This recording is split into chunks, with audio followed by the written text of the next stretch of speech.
What is up, everybody? Good evening. Happy Thursday night. Happy Friday Eve here in Australia. And I am excited because it is another episode of Shooting the Shit Uncensored. You know who I am. I am the dad bod god himself, the bald, the beard, and the fucking beautiful Piers Austin. And tonight, my guest is making his return to Shooting the Shit Uncensored, Mr. JT Robinson. He's an absolute, great guy to talk to, very knowledgeable about the business. He's a ring announcer. He's a commentator. He's a producer. He's a coach. He's a former professional wrestler. And, he pretty much does it all. If you ever see him at a PWA show, he's the one running around making sure everything's happening at all the right times and all the right moments. So, he's one of the behind-the-scenes heroes at PWA, that's for sure. But before I bring out JT, I just want to take a quick moment to thank our amazing sponsors. First up is sleefs.com. That's SLEEF. sleefs.com. Now, if you or someone you know is an athlete, you need to go and check out sleefs.com. They've got all your athletic wear and apparel that you need. They've got armbands, compression pants, headbands, compression shorts. They've got socks. They've got football boots. They've got soccer boots. They've got shin guards, mouth guards, shoulder pads. They've even got dirty boxes. Like, guys, I keep telling everyone, they've sent me boxes of these boxes, and like, they are so freaking comfortable, guys. You need to go and check them out. They've got some pretty cool, funky, funny designs to keep that special person smiling in your bedroom when the pants come down at night. But guys, check them out. Use promo code MWAPOD to get a 10% discount on your final purchase. Next up is healthvape.com. Now, guys, you've heard me talking about healthvape.com for a long time. These guys are your healthy vaping experience, right? This is your alternative to a healthier lifestyle. All of their products are no nicotine, no addictive or harmful chemicals, and they're vitamin infused. Alan Funk says they're like vaping a Red Bull. I don't know. I've never tried vaping a Red Bull, but I'll take his word for it because you don't want to piss off Alan. But, guys, talking about Alan, he's going to be live tomorrow on the Funk and Kingpin show with Angel Medina. So make sure you tune in for that. That's going to be at 12 p.m. Australian time, which is 8 p.m. USA Eastern time. That's a show you don't want to miss. These two guys are 30-plus year wrestling veterans. They've gone all around the world. They've got some amazing stories to tell, so you do not want to miss this. If you can't tune in live, make sure you go and check it out on all of those podcast platforms. Hit that subscribe button. Give us a 5-star review. But, guys, also check out Knights of the Gimmick Table returning this week with the Dead Presidents, Boogaloo and Lowrider. Also Wrestling with Sports. Check out NXT Roundup. Check out Killing the Business. Check out Get Funked. We have something for everybody here, guys. But wherever you're finding us, as long as you are finding us, hit that subscribe button, hit that bell, hit all those notifications to let you know when we go live or when we have new content dropping, because we have new content dropping every single day. But without further ado, I'm going to bring out my guest for this evening. He is the Future Shock, JT Robinson. JT, welcome back, my friend. Yeah, mate, how are you this evening? I'm very good, my friend. I'm very good. I'm glad to be sitting here catching up with you again. It's always a pleasure to talk with you whenever I get a chance to catch up with you. And having you on the last show, I think it was a really good time, and I definitely wanted to bring you back. So, yeah, definitely had a lot of fun last time. I got a lot of feedback, which was really cool.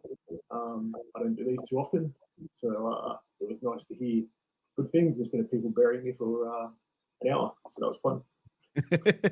Absolutely. But since then, like, the shows have really started to sort of come back, and everything's sort of been all guns blazing. Like, PWA has had like a cracker of a December, like, had some amazing shows.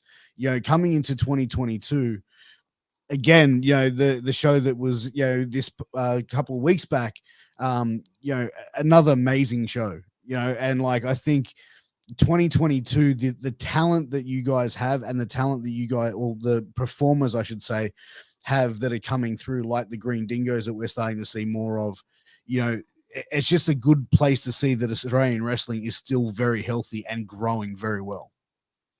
Yeah, definitely. Like we have to be clear that it's the dingoes that have the talent. Definitely not me. I have none. That's why I'm here. But yeah, no, I think we had to make that call. Like one, we had a bunch of shows prior to December that we had to put off. Venues were closed. The guidelines from the South Wales Health didn't allow us to run live events, and it just happened that most of those venues were able to reschedule and put them back on in December.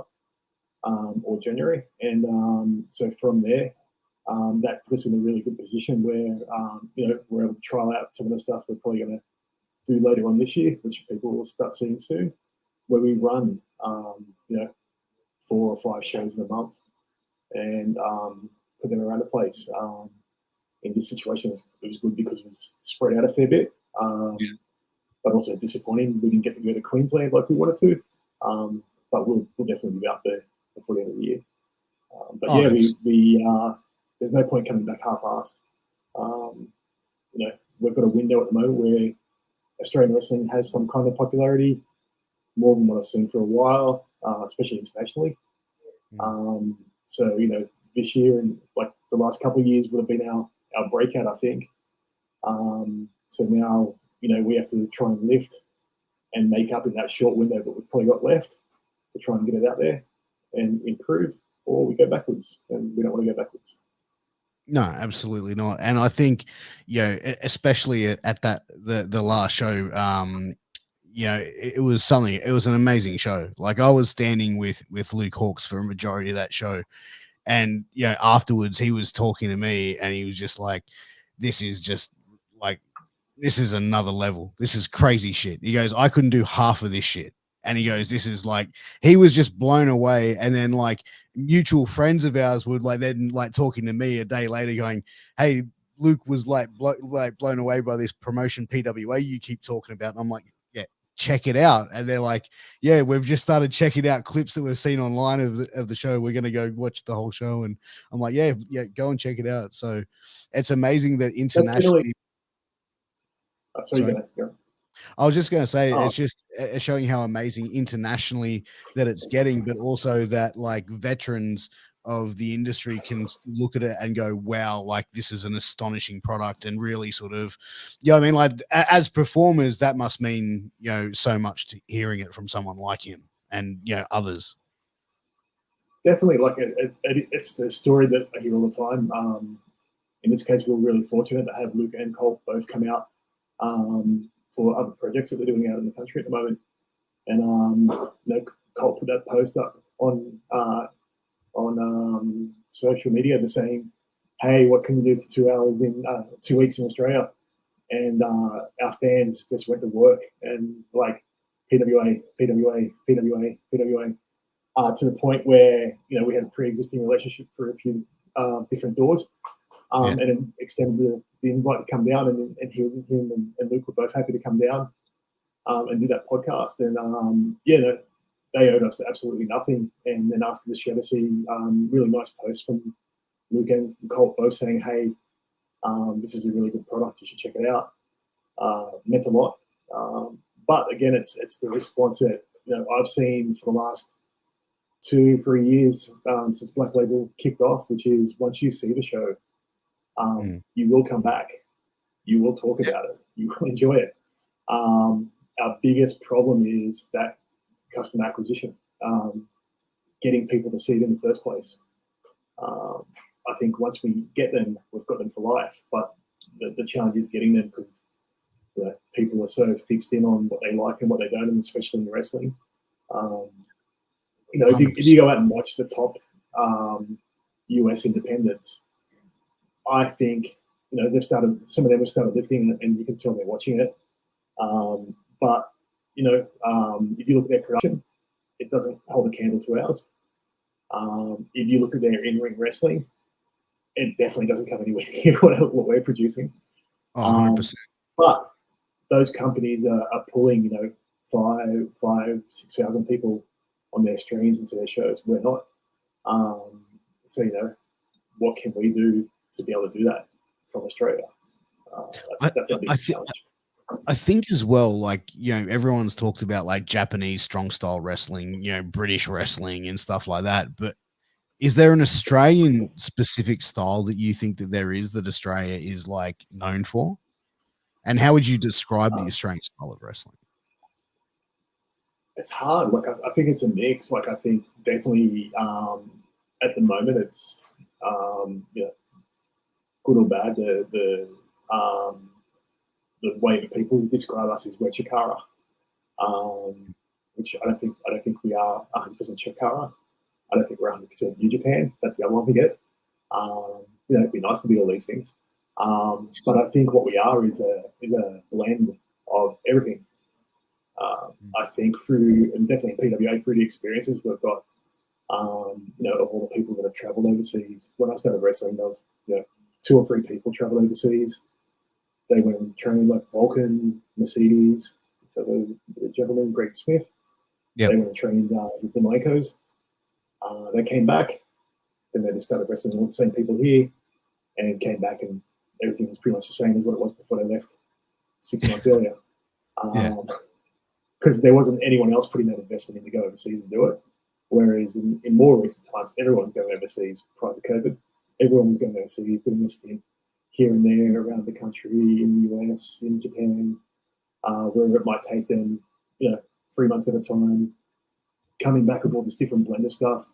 We brought Quack out specifically for, a couple of times for 2 weeks to come out and train with all the students and everything like that, to try and, improve it there. So we didn't all have to go overseas and train for a month with him. He actually came to us and we got, more scope. But yeah, I just think our style is a mix of everything, which is what makes it so nice. You've got the guys in there that can do the fast pace, hard hitting.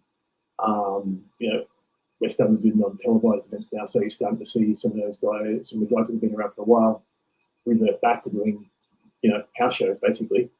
Yeah. So you're picking up that slower, more meaningful, more crowd interaction style. And as time goes on, that will start blending in on the live events as well. So, we'll start seeing more of that interactive sort of stuff, not just move. So I think it's a really good mix. I'd be struggling to try and describe the style other than a mix. Yeah. And, you mentioned, Mike Quackenbush coming out and training, with the PWA crew for a couple of weeks. How did you find training with him? Because he comes across as quite a quirky type of character. How was he as a trainer? Great. So I'm trying to think whether, I got on well with him. I'm trying to think whether I knew if I hadn't met him once before, because it felt like that. But just his, the style of how he taught. Funny enough, they'll see me in the ring, but it might have been through, learning from Greg and TNT. But the style that he taught with a lot of his wrist locks and holds and stuff like that is all the same way that I learned when I was growing up and coming through. So, to me, it was really good to see that sort of stuff. I think as far as what's inside his head, really knowledgeable as far as, techniques and crispness, I guess if that's a word, to make sure that, the little things count, which is super important. And I think if you watch our trainees when they come through, that's the difference that you sort of see. It might take them a little bit longer to get on shows, but they're more polished, and you can tell them from the time when the dingoes start wrestling. Yeah, I mean, do you guys have like, when people do come and start training with you guys, like, and if they say, hey, look, you might say, hey, look, you're not ready to start doing shows. They might be, say, 12 months in, right? Like that. I think 12 months like is a fair enough time. And for whatever reason, you might think, what, you're just not quite there. But if another promotion says, hey, you know what, I'll book you, would you encourage the booking, or would you say, hey, look, we think you should probably just continue training and just have a bit of patience, or would you encourage to take that booking? It would depend on the person. So I'm pretty lenient as far as when I think people can go, but I don't make those calls because I don't do any booking. Sure. Worst job in the world. But as far as like that situation there, so we've had it a few times. So there's people there, and because the biggest problem we've got in the training school is that the expectations are so high, and we have so many people that are meeting those expectations. So it's really hard to get on to get on shows to begin with, which is why we do those non-televised events, and have the dingoes on specific shows and that sort of stuff to get that experience. So in that situation, there's someone coming in brand new, or not brand new, so being there for 9 months, 12 months, saying, hey, I really want to wrestle, and they're just not at the level of the others that are at that same pay, the same part, and getting on shows. It really, really depends on who the company is and who the person is and all that sort of stuff, I would say. I'd never say a blanket no. And if that person goes off and does it, that's totally on them to do that. It's not going to be, all right, you can never wrestle for us now because you've got to wrestle for company ABC. I think the person needs to hear the feedback from the coaches to say, hey, this is why you're not getting on our events for PWA. This is what we feel is missing. This is what we feel you can do to get better. But at the same time, from my wrestler brain, is the only way you're going to get better is by wrestling.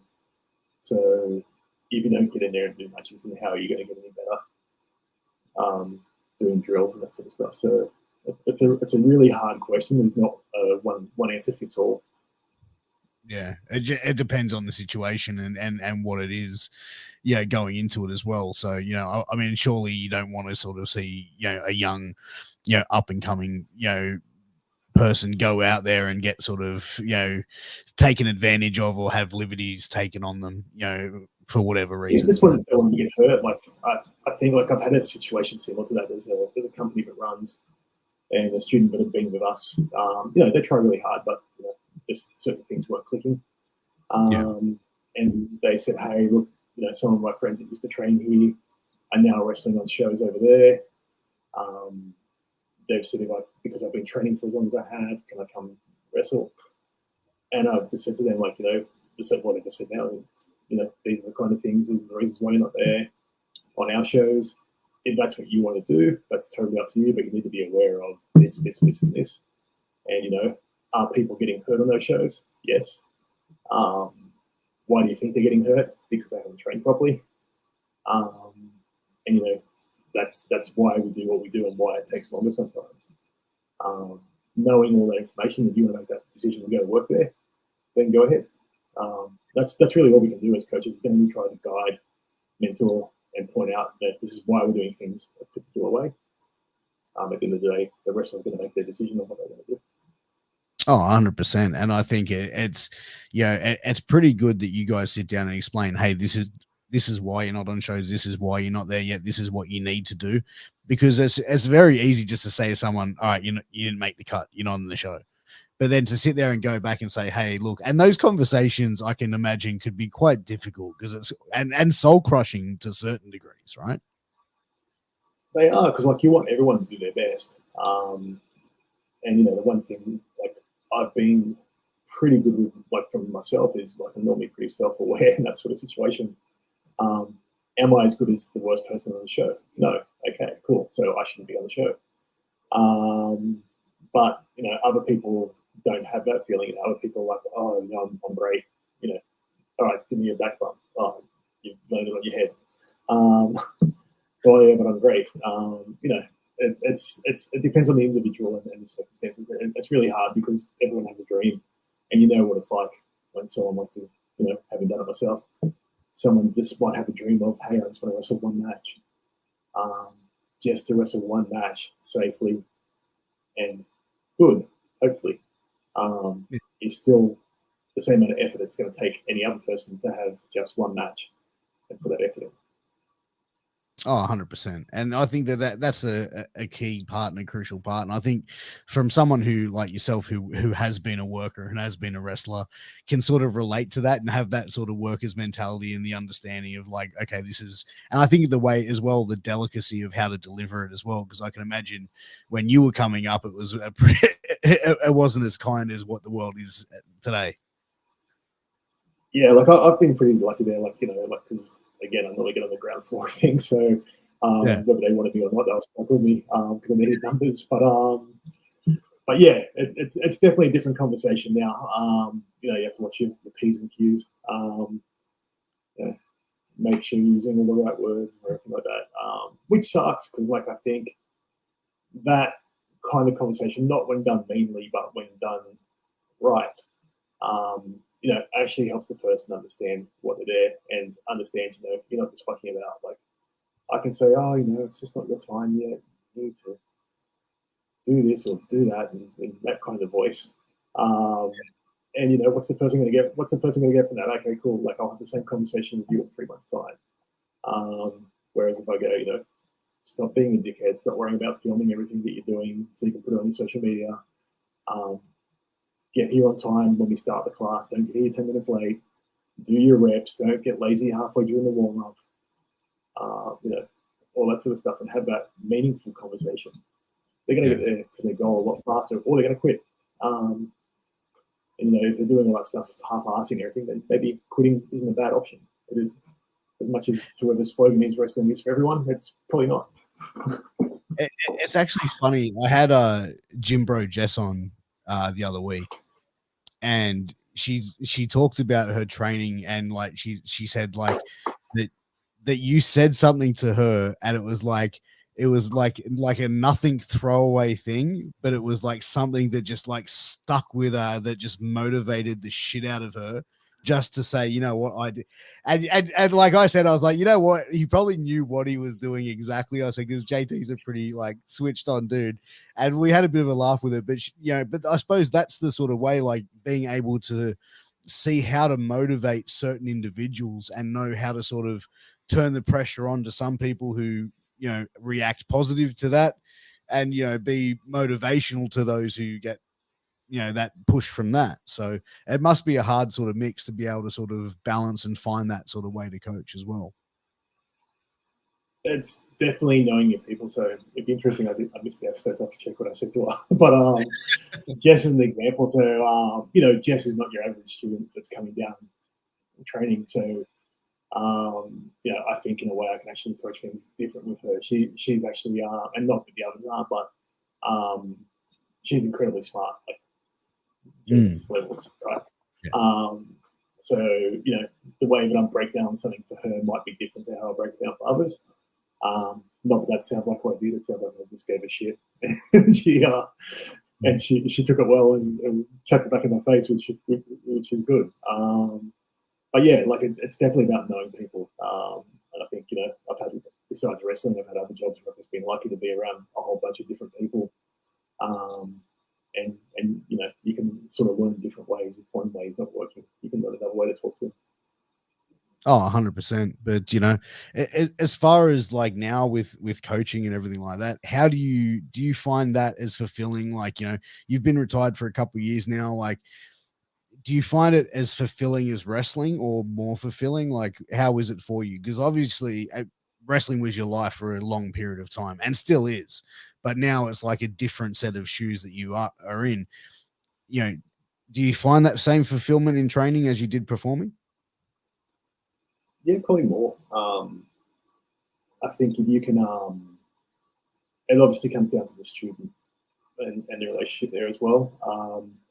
But there's different things with coaching. So what I've been really focusing on the last probably 6 to 12 months since we've come back is really working with some of the progressive students to try and get them up to become coaches themselves.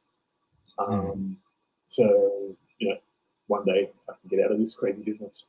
But I never will. I'll be here for life. But every time you think you're pull you back the line. Oh, mate, I quit announcing, and then the next show I was on. It was great. I did 2 in Melbourne. But yeah, so like that like you do get that enjoyment. So watching watching the coaches come in and have that level of confidence. Not even just the new ones that we've had now. So Jessica Troy just became a coach with the academy, assistant coach. Wow. So yeah. So that was cool. Like, so she'd been coming down in her own time on Tuesday nights for the core class and putting in some effort, along with a couple of others, which will probably end up following her in her footsteps soon. Just giving back to the students, trying to pass on some of the info that she's got. So working with her for the last few weeks or months to get her up to speed and help her coach the students the way that we want to coach them at the school.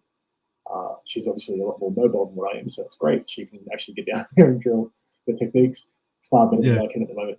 So that kind of stuff is cool. Like I'm seeing that. Like prior to Jess doing it, you know, Shaz and Jordan were coming down on Tuesdays, and Shaz I think has always been a pretty good coach, but you know, she's not very vocal in giving out commands and all sorts of stuff, and we should roll her up. But you know, just letting her take the ground, like you know, myself, Ricky, Caveman, Yeah. we are pretty vocal, and like you know, we're pretty loud, and you know, sort of squash that voice out. But you know, as a coach, just making sure we step back and give her that space.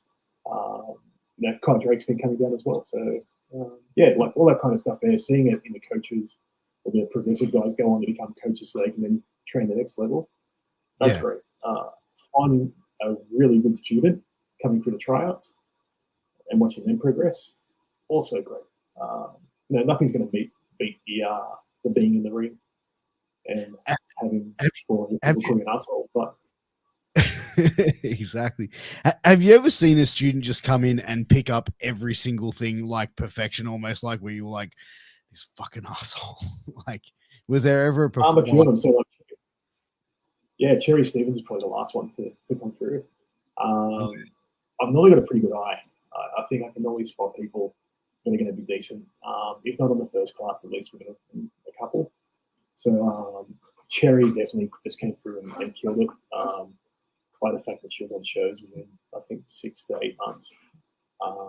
Yeah, just everything. She looked at it in a way that it just all became really clear to her. Reese Angel as well. So going back further, he did the same thing. Came in, watched it, stuck around. You know, that's part of it too. You can see the guys that stick around and you know just want to be there for everything and do everything. They generally pick it up a lot faster than people that you know, all right, I'm going to be there from 7 o'clock to 9 o'clock on Tuesdays. I'll tick my clock. I'll be there at 7 o'clock to 9 o'clock, and then I'll go home. Those people, not always, but sometimes take a little bit longer. Oh, 100%. You know, and I think Jess Troy being going in there and being a coach now is great news. I think she's a fantastic performer and definitely one of the top talents, not just in Australia, but also just in the world. Like, she's just on another level. Like, yeah, I believe she'll be the next one to get signed in the next year or two. She's just sensational. It'd be a big loss, but still, her talent is just undeniable. Absolutely, I think you know the only thing that's prevented that is COVID. Otherwise, she'd be overseas right now. And as the borders start opening back up and we get less and less restrictions as this thing becomes more like a common cold, that you know that kind of stuff is going to happen. It's not going to be Jess. It's going to be a bunch of people. Oh, 100%. That are right on the edge. And you know, all the trainees coming up that I was seeing weren't getting a chance to get on shows. I'll probably get lots of chances to get on shows really, really soon. 100%. But you know, as far as yourself, you know, like you're now taking a step back from the ring announcing. You know, Diego sort of came back. Do you miss not doing that part of the show, or was that sort of something that you didn't enjoy? Like, what was your take on it? I'll give you this scoop. Like, so I tell everyone, but I hate it. I do enjoy it doing it when I do it right and when I know what I'm doing, when I'm comfortable. So yeah, like to that point, I miss it a little bit. But again, the same thing I was saying about the students. Like if I look at it, Diego is a professional actor, knows voice control, knows all that sort of stuff. He deserves to be in that role. When he left, I was only meant to I did it before he came in, and obviously he came along and way better from where I am. He also looks a lot younger than what I am, so that's even better from a cosmetic point of view. But I think, yeah, I was only supposed to do it for 2 weeks and ended up doing it for 2 years due to circumstances not under my control. But yeah, like I enjoy doing it, but you know, at the same time, I want the shows to be good.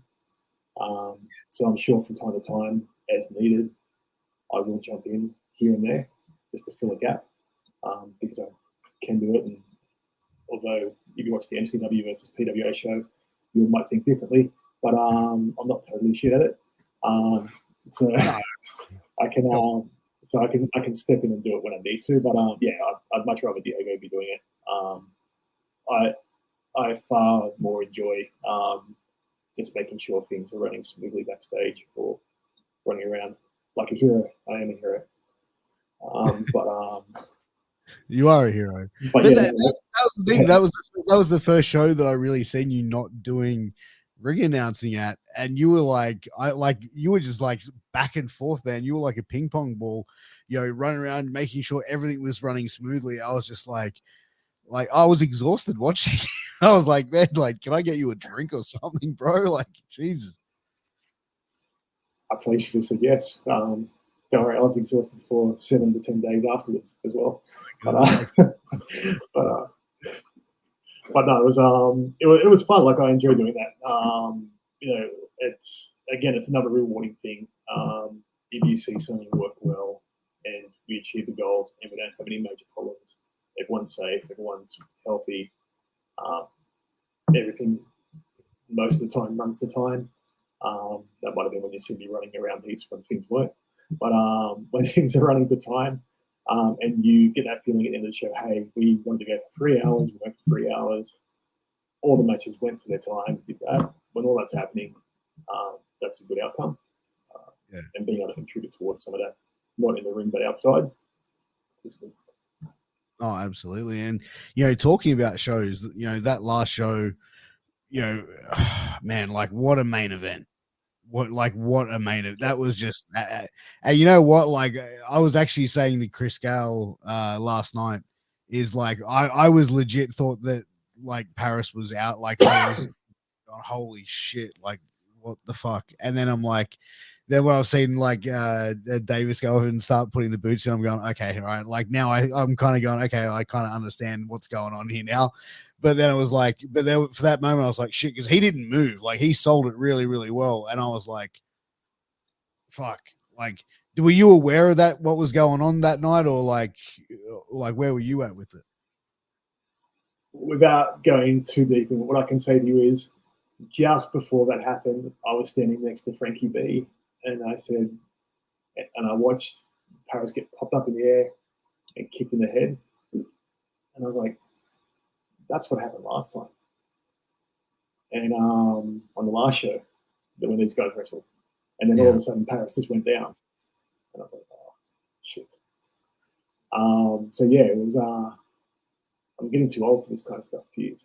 It's seeing that kind of stuff happen in the ring and being like, oh shit, what's happening? So yeah, I was not aware of anything. Which because you and Frankie were like you know what I mean, like I was concerned, but like I said, I was like, holy shit, like what's going on? And then when it sort of started to work itself out, I'm going, and the penny dropped for me. I was like, okay, now I get it. You know what I mean? But like, I saw a couple of faces were quite the same way in a lot of shock, because that last time was terrifying. Yeah, nah, it's everything worked out for the best part. Oh, 100%. So, but talking about shows, you guys have a show coming up February 25th. You've announced a couple of matches for that. We've got a number one contenders match for the PWA Heavyweight Championship, Jess Troy versus Unsocial Jordan, and also we have another match as well, which is Lucci versus Rogers in a steel cage, if that's correct, right? Yeah, definitely. So it'll be the Jess Troy Unsocial Jordan match that we missed out on the last show. But they're coming back to make sure it happens there. So Jess coming off beating both the other members of SNS. So it'd be interesting to see what happens. Obviously, when Jordan's not around, they lost a bit of focus. So with him coming back and Jess and Jordan going to battle, that would be a really good match. Seen them wrestle multiple times before. So it should be really good and interesting to see where it all goes based on who gets the victory. And I am interested because I don't know what happens, so I stay away from all that stuff. So booking committee. But no, you'd end up having the same match every single show as me. You'd have Raw. That's you as the champion. That's how I make shows. Oh yeah, I should do that. I should put a pitch for that. I should buy a book. That'll help our viewership. But yeah, so we've got that match happening, and then the steel cage match, which is I think has been a really good story. It's been told for over a year now, more than a year. from the first lockdown, so it goes all the way back to the Premiership with Lucci and Rogers, and now they're finally doing it inside of a steel cage, which will be really interesting to see how that goes and what Lucci's able to do, being that he's, you know, he can't escape, he can't run, and he's definitely a beast. I'm really looking forward to this. This is a really good mix in styles, and you know, Lucci is such an amazing performer, and so is Rogers. Like, you know, both just sensational and almost like now performing at a completely different level the last couple of times I've seen him wrestle, and I'm really looking forward to this match. Yeah, definitely. Like, I think Rogers is one of the guys that doesn't get the credit because his matches normally are pretty quick and just, you know, classic big man style. They don't actually see what he can do, but I've seen the guy go. He's a beast, and I'm quite interested to see what he does in a main event. I think this is his first singles main event that he's had. I'm terrible at history too, so I could be wrong with that. But I think this is his first singles main event that he's had. So looking forward to see what he does inside the cage with Lucci. Yeah, it's going to be an impressive match, but you know, I don't think there's any other matches been announced. I know you guys at PWA like to keep it under wraps till show day, most of it, so I don't want to press too much. But what other shows have you guys got planned coming up for the rest of the year? Is there any other shows that you can mention? Definitely, I could mention them. I don't know when they are, but obviously we Coliseum. I think I've had a few questions asked about that in recent weeks. So I don't know when that is at the moment, but obviously anyone who had tickets for it has been or will be rescheduled, and the ticket vendors will be in contact as they were prior to lockdown. So, you know, looking forward to getting to that. That's going to be, again, a big 2-day event highlighting, you know, what Coliseum was prior to the lockdown. It's been 2 years since we had the last one, so really hoping that we can get that happening and the momentum and everything else without too many issues. What else do we normally do every year? We normally have a rumble at some point, so, you know, that could be there. Where do you see Coliseum? Because Coliseum's usually done at the end of the year. Is that correct? Yeah, like, so previously, I think it was August or October. So I think the original ones were in October, and then we had to move one the one that we've been trying to put on for the last 2 years. Got moved to August last year, and then that got shut down. But yeah, I think towards the end of the year we'll start seeing that. So I'm sure that, like it did in previous years, once the dates and everything else are finalised on that, and the management team are ready to announce it, they'll announce it with plenty of time. So they'll give you, you know, a good 2 or 3 months upfront awareness, so that way if people want to travel in for it, which is one of the few shows where people will travel in for a weekend. You know, we get people coming up from Melbourne or down from Queensland regularly, but definitely see that's amazing. Like, to have people that will travel to come and see a wrestling show like in a different state, like that shows, you know, the level of fan base that you guys have been able to build over the last, you know, few years, you know, and that says a lot for the performers, but also for the business as well, I think. Definitely, like, I think, you know, there's still, you know, if I go to other shows around the place, people won't travel 10 minutes up the road to go watch an Australian wrestling show. Yet somehow we're able to bring people from interstate in. I think there's a few people that come in regularly, like every show they're traveling interstate for, which is, you know, huge investment of their time and their money. But, you know, like I said, it's great to see that kind of stuff. You don't see that regularly, and it means that we're hopefully hitting the mark for most of those people. And it's like to have those dedicated fans that are going to also be at every single show. Like most shows that I go to, it's like I see a lot of the same faces that are going there. They're just a loyal fan base, and, you know, just absolutely dedicated to it. And I think the product that you guys put on, and I've mentioned this before, the welcoming atmosphere that PWA provide for, you know, performers, but also, you know, crew and, you know, fans and everything like that, is something that is, yeah, people just have to experience it. It's a different level. It's nothing like anything I've experienced anywhere else. Definitely. Like, so I think when I started wrestling, we sort of had it, but like obviously not to the level that it is now with cost $2 for a ticket to come watch wrestling at the England RSL, whatever. Started watching shit.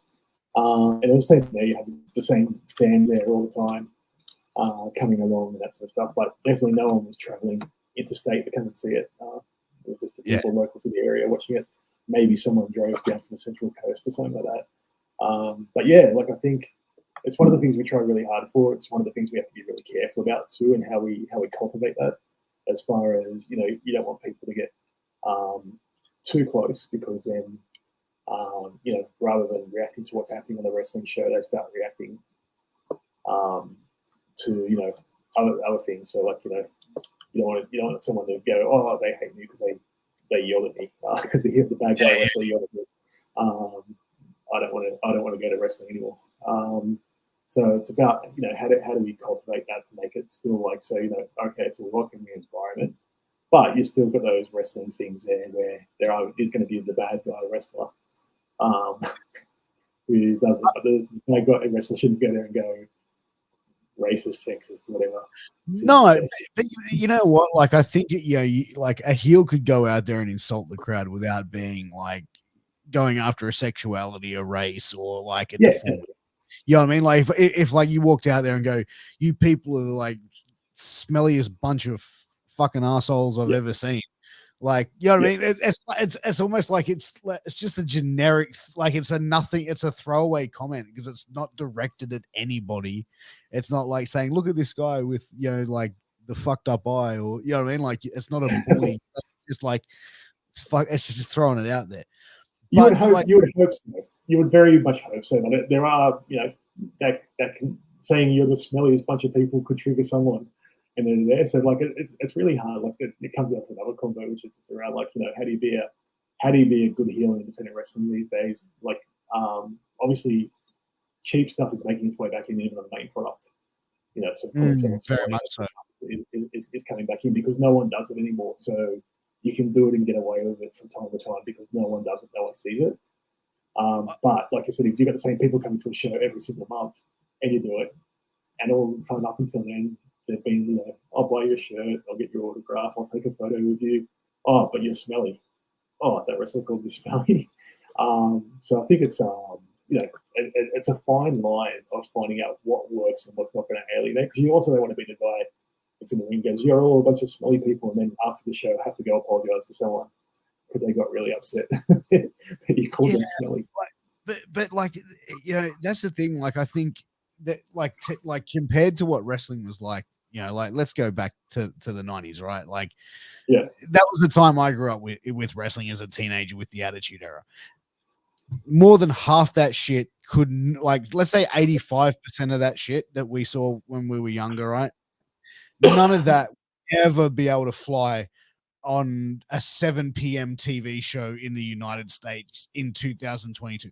Not would be allowed to stream in Australia at that time. That would have to be like, even then, like a 10 o'clock at night time slot, and there'd still be like, there's a lot of stuff they couldn't do. You know what I'm saying?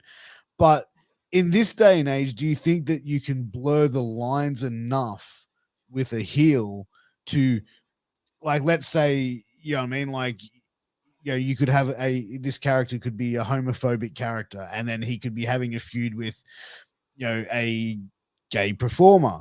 And then you could tell this story, whereas like, you don't have to come out and have him blatantly be homophobic, but at the end of the story, it's like he realizes that he's wrong, and you can have this big revelation at the end of the story, or he reveals that he's really been in the closet his whole life and he's hated this. But you know what I mean? Like, you can tell a story with that, but do you think it's too much of a risk to offend the audience in the build up to a story like that? I think that's a good example of one. Like, you could, the challenge I would see, but again, I have nothing to do with storylines, but sort of a spitball here. The challenge I would see with that would be, I think some people would grab onto the very first comment that the homophobic wrestler made a comment about the gay wrestler on the very first show that they do the promo, and they would not wait around until you got to the end of that story where the homophobic wrestler maybe changed their stripes and realize that, hey, and that the gay wrestler or whoever it was that they're going against actually comes out on top in the storyline, I don't think people would stick around until you got to there in 2022. As much as I would love for people to be able to do that, because that would be a really good story to tell, to say that, hey, someone is prejudiced or bigotry or whatever, and then by the end of it, they had turned around. So, like, if you look at, I've been watching a few movies lately, so American History X, it's probably a good example there. You know, starting out on a path where the guy's basically a Nazi, white supremacist. Yep. By the end of the story, he's not. But, are people going to stick around for that first part of while it happens and while the story's being told without jumping on and going, you're racist, your company's racist? How can you do this? And then it becomes a point of when you finish telling the story, they're like, oh, you only told that story because I called you a racist. Yeah. No, I get it. And so it's really, really hard. It's so interesting to me that the fact that like movies and television would be able to tell that story, like Can they tell that story? I think I think they could though, but like if it was done in a professional wrestling ring, it's like it's a, you know what I mean? Like I think there's a different level of entertainment with that, whereas like what would be acceptable and what wouldn't be, if that makes sense. I think it's about building trust too. Like I think if we were to go out there and build a great deal of trust around, hey, we're not going to come at the story like it's the 1980s and use slurs and do all this sort of stuff. Over time, you could start to tell a story there. But I think if you came in cold and just tried to tell either the race or the sexualized story, people aren't going to trust you to tell that story correctly. Even if the performers involved in that have had, basically recreating situations that have happened in their real life, I think you'd still have a segment of the audience that wouldn't be fully trusting of it. And would be triggered by it. Yeah, and that's the thing. You don't want to.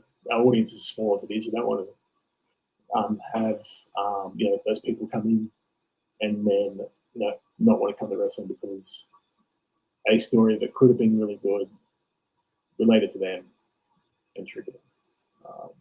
And then they're going to come back to the show again to see the ending of that story or anything else. Yeah, and that's the risky part with that. But do you think now it's harder for someone to be a heel in 2022? I think it's a lot easier if you want to carry it. But like if you look at things that people do, like even if you just look at normal media, the people that get triggered by it aren't just coming out and going, "Hey, JT Robinson should never wrestle on a show again." They'll come out and go, "Where does JT Robinson work? Where does JT Robinson go take his kids to school? I'm going to contact all those places there and say, hey, this guy's doing that." So I think, that's what makes it tough for the performers too, right? And like, in most of the cases, the guys here for a couple $100 isn't worth having that kind of hassle there. Like 9 out of 10 times you're able to explain it away, but is that really what you want to go through and spend your weekends on something that's supposed to be fun and entertaining people to have to justify that kind of stuff? Yeah, no. Players. Who were the Platinum Players? One of your earlier tag teams?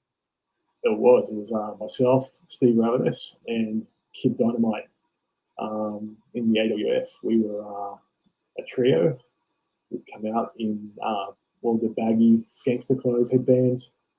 I was the only white guy in the group, so it was great. So we were came out dancing. Oh, absolutely. I had a bit of the Jackson 5 ABC, and we were heels. So obviously I came around dancing, slapping the hands of the fans. I'm actually quite a good dancer. Yeah, could we see you joining One Direction maybe? Oh, mate, I'm fit into that giant one costume nice and easily. But no, I think that requires choreographing moves, and the brain power is just not there for that. I'm exactly the same as with you, but we are getting close to that 1 hour mark, ladies and gentlemen. So I do want to be courteous of JT's time. JT, where can everyone find you on social media? And have you got any merch available that people can support? No, I keep it pretty low profile these days. But check out wrestler merch. Buy a shirt of some of the guys there, support that business. Merch Girl Sam works incredibly hard to try and make sure that all the wrestlers have their shirts and everything up there. So get over there and buy something from them. Check out Pro Wrestling Australia website. It's got all the information there on our tickets, upcoming events.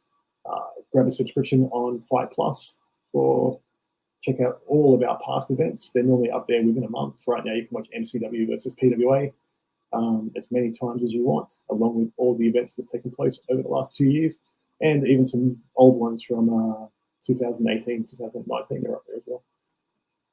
There you go, guys. Make sure you go check it out. Check out PWA Australia, Pro Wrestling Australia. Amazing product with amazing shows and some amazing performers. You will not be disappointed and you'll be blown away at the first show. But guys, also huge thanks to our sponsors, healthvape.com and sleeves.com. Use promo code MWAPOD to get a 10% discount on your final purchase. Guys, also tomorrow morning at 12 p.m. or midday, tune in for the Funk and Kingpin show with former WCW and TNA star Alan Kwee Funk and the former ECW original, the Kingpin, Angel Medina, as they sit there and chop it up as only they can. So, guys, make sure you tune in for that. And we've got some other shows coming up later in the week as well for you guys, with another interview late Saturday night Australian time, which will be early Saturday morning USA Eastern time. So make sure you keep your eyes out for that, guys. But without further ado, I'm Piers. JT, thank you so much for coming on again. It's been a pleasure. As always, you've got an open invitation, my friend. But guys, until next time, we'll see you again very, very soon. Take care. Relax. Peace.